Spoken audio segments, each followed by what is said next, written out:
समुद्र किनारे एक गांव में कृष्णाबाई नाम की बूढ़ी माता रहती थी। वह भगवान श्री कृष्ण की परम भक्त थी। कृष्णाबाई का वास्तविक नाम सुखिया था। घर घर में झाड़ू पोछा, बर्तन और खाना बनाना ही उनका काम था। कृष्णाबाई रोज फूलों की माला बनाकर दोनों समय श्री कृष्ण जी को पहनाती थीं और घंटों कान्हा से बातें करती थीं। गांव के लोग यही सोचते थे कि बुढ़िया पागल है।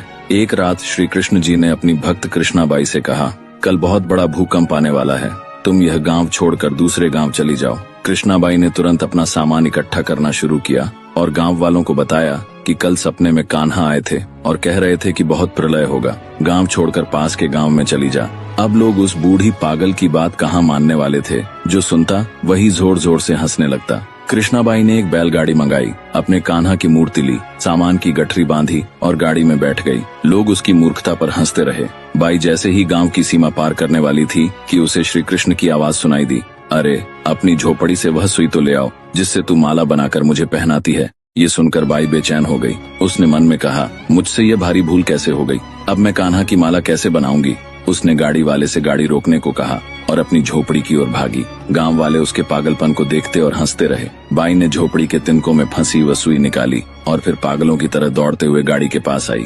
गाड़ी वाले ने कहा, माई तू क्यों परेशान है, कुछ नहीं होगा। बाई ने कहा, अच्छा अब जल्दी चल और गांव की सीमा पार कर। गाड़ी वाले ने वैसा ही किया। अरे ये क्या, जैसे ही सीमा पार हुई पूरा गांव समुद्र में समा गया। सब कुछ जलमग्न हो गया। गाड़ी वाला भी अटूट कृष्ण भक्त था। भगवान ने उसकी भी रक्षा करने में कोई विलंब नहीं किया। जब तक उस भक्त की एक सुई गांव में थी पूरा गांव बचा था। इसलिए कहा जाता है, भरी बदरिया पाप की, बरसन लगे अंगार, संत न होते जगत में जल जाता संसार। अर्थात यदि इस दुनिया में संत और अच्छे व्यक्ति न होते तो यह संसार कब का नष्ट हो चुका होता।